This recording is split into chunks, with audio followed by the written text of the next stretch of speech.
Hi friends, మీరు ఎప్పుడైనా వెనక నుంచి ఎవరో చూస్తున్నారని అనిపించి తిరిగి చూసారా? మనం నిద్రిస్తున్న సమయంలో పక్కకు తిరిగినప్పుడు పడిపోయినట్టు ఒకసారి ఉలిక్కి పడతాం. కొన్ని విషయాలు మనం ముందుగానే అనుకుంటాం, అవి నిజంగానే జరుగుతాయి. అప్పుడు మన పక్క వాళ్ళతో నేను చెప్పింది ఎలా జరిగిందో చూసావా అని గొప్పలు చెప్పుకుంటాం.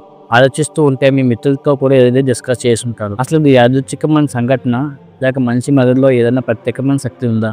ఈ విషయం మిమ్మల్ని ఆశ్చర్యపడుతుంది. వీడియో ఫుల్ ఇన్ఫర్మేటివ్గా ఉండబోతుంది. వీడియోని ఎండ్ వరకు చూసి వీటి కారణాలు ఏమిటో ఫుల్గా తెలుసుకోండి.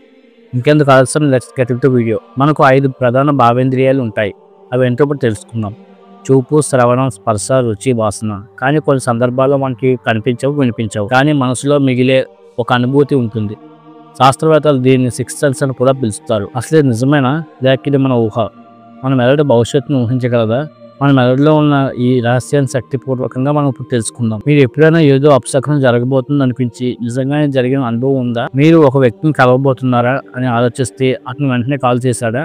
ఇలాంటి సంఘటనలు ఎందుకు జరుగుతాయో ఇప్పుడు మనం క్లారిటీగా తెలుసుకుందాం. మెదడు ఎలా డేటాను ప్రాసెస్ చేస్తుంది? ప్రిడిక్టివ్ ప్రాసెస్ అనే థియరీ ప్రకారం మన మెదడు గత అనుభవాలను ఉపయోగించి భవిష్యత్తును ఊహిస్తుంది. గట్ ఫీలింగ్ అంటే ఏమిటి? ఎందుకు కొన్ని సందర్భాల్లో మనం ముందే ఒక పరిణామం అర్థమవుతుంది? Harvard university and neuro science అధ్యయనంలో సిక్స్త్ సెన్స్ నిజమేనా? ప్రముఖ శాస్త్రవేత్తలు, అలాగే యోధులు, వ్యాపారవేత్తలు సిక్స్త్ సెన్స్ ఎలా ఉపయోగించుకున్నారో తెలుసుకుందాం. జంతువులు భూకంపం లేదా ప్రమాదాలు ముందుగా ఎలా గుర్తిస్తాయి? ఏవైనా ప్రమాదాలు వచ్చినప్పుడు మనుషుల కంటే జంతువులే ముందుగా పసిగడతాయి. ఉదాహరణకు భూకంపం, సునామీ లాంటివి. ఇప్పుడు మనం ఈ సిక్స్త్ సెన్స్ ఎలా ఇంప్రూవ్ చేసుకోవాలో మనం తెలుసుకుందాం. రోజు కనీసం 10 నుంచి 15 నిమిషాలు ధ్యానం చేయడం ద్వారా మీ మైండ్ క్లియర్ అవుతుంది. మీలోని అంతర్దృష్టిని పెంపొందించడానికి ఇది బాగా ఉపయోగపడుతుంది. ప్రకృతిలో ఎక్కువ సమయం గడపండి. వాతావరణ మార్పులను, శరీర స్పందనను గమనించండి. కొన్ని నిర్ణయాలు లాజికల్ తో కాకుండా మన అంతర్గత భావాలతో తీసుకోవడం మంచిది. మీ మొదటి భావనను గుర్తించి దానిపై అంచనా వేయండి. మన మెదడు చాలా సార్లు సంకేతాల ద్వారా సమాచారం ఇస్తుంది.